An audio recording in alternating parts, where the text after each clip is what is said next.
natutuwa talaga ako dito kay Guanzon, no?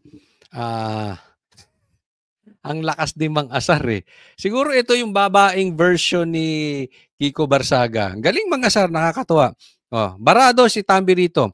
Okay lang yan, be. Ganun talaga. Nauna ka pa matanggal sa pinai-impeach mo. Reality bites. Una, huwag tayo mag-iisip ng masama sa kapwa natin. Kasi, ang daming istorya niyan sa Biblia. Yung pinaplano nila na kasamaan sa kapwa nila, bumabalik sa kanila. Especially, pag man of God. Ako naniniwala ako dyan. Talagang pag anak ng Diyos, ginalaw mo yan, babalik sa'yo yan.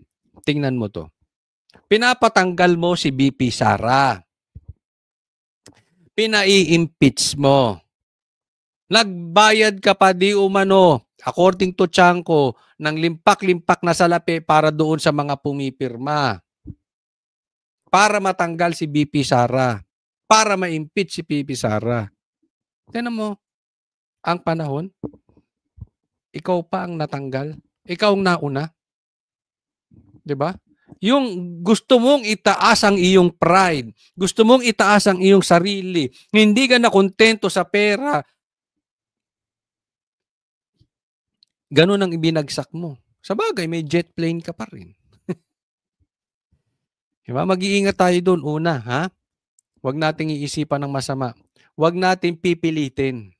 Halimbawa lang, for discussion purposes, halimbawa talaga may kasalanan si BP Sara. Lalagay natin sa isip natin, hindi lang sa politika, hindi lang sa korte, hindi lang sa batas, sa lahat ng bagay, we follow the process. Huwag tayong gagawa ng mali o illegal para pilitin natin mangyari. Yung nagbayad ka para may pumirma, doon maling-mali ka. And then, magpapadasal ka. Sa bagay, kay Abante.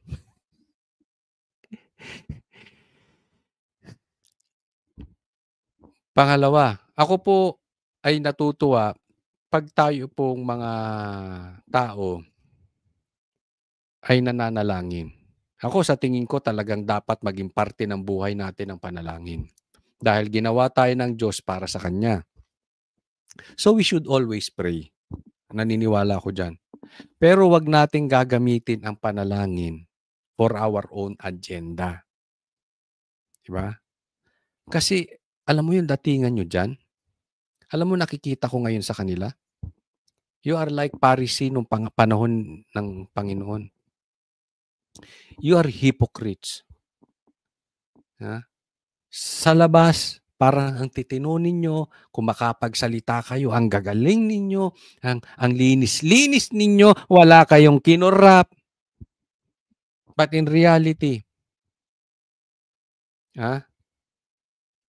makaligtas kayo sa korte ng Pilipinas. Sa kabilang buhay, hindi kayo makakaligtas. Ingat po kayo dyan. Ito dapat lesson na to eh. Doon sa iba, kung kayo ay may mata, kung hindi kayo bulag, kung kayo ay may tenga at kayo ay hindi bingi, kung kayo ay nakikinig sa Diyos, dapat dito malalaman nyo na. Huwag kayong gagawa ng masama sa kapwa nyo. Huwag nyong pipilitin ang sitwasyon. Hindi nauna ka. Ngayon, titingnan natin kung magbabagong buhay ito si Tambi. Kasi, alam nyo, ako naniniwala sa buhay. Pag tayo ay walang problema, pag tayo ay marangya, hindi natin nakikinig ang Diyos. Pero pag tayo dumadaan sa problema, parang megaphone ang boses ng Diyos para sa atin. Tingnan natin kung ito ngayon ay makikinig. Dahil ngayon dumadaan siya sa problema, kaliwat kanan, makakasuhan pa to. Diba? Tingnan natin. Next po. Ito naman, tingnan naman natin itong sinabi ni Kiko Barsaga. Hindi makukulong si Romualdez habang si Marcos ang Pangulo. Ako naniniwala ako dito. At ang ganda ng hashtag niya, tingnan nyo. Dati ang hashtag niya, Philippines versus Romualdez. Ngayon nag-resign na, tagumpay na, partially, Philippines versus Marcos. I agree with yung hashtag niya. Marcos resign. Again, I agree. I agree dito kay Kiko Barsaga. Hindi makukulong si Romualdez. Alam mo, pinuntahan nito, di ba? Pinatawag si Romualdez at pumunta naman si Romualdez dun sa Office of the President.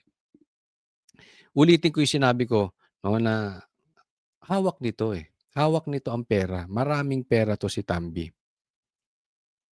At the end of the day, magpinsan din to. Bagamat sila may away, wag po nating palulusutin.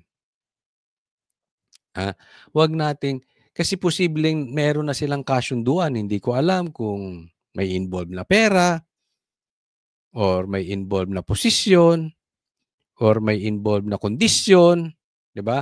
Pero hindi imposible na merong kasunduan to. Posibleng sinasabi ni Tambi, "Hoy, wag mo na akong paligtasin mo na lang ako dito, 'di ba? Hati tayo. At alam ko meron ka rin namang nakuha. So hindi na kita ididiin, wag mo na lang ako idiin." 'Di ba? Kaya hindi makukulong to si Romualdez hangga't nakaupo si Bongbong. Kaya wag tayong papayag. Ito nga, may komentaryo gusto kong basahin. Ewan ko kung na-screenshot ko. Ganito na po ang kuntsabahan. Sabi ni Sas dito, why is Kiko distancing their trillion peso march from being an anti-Marcos demo? Dude, did you disclose to your followers that Lisa Marcos Araneta is your relative? Si Lisa, kamag-anak, di umano ng Aquino, si Kiko D. Same na yan. Si Marcos naman, kamag-anak, si Tambi. Hindi na rin maglalaglagan yan hanggang dulo. Hanggang dyan na lang yan. Hanggang ano na lang yan. Hanggang for show. Kaya nga sabi ko, wag natin papasukin yung balitang about China na naman. Wag. Dapat managot si Tambi, dapat mag-resign din si Bongbong Marcos. Wag natin tatantanan, rolling na po tayo. Nasa momentum na po tayo.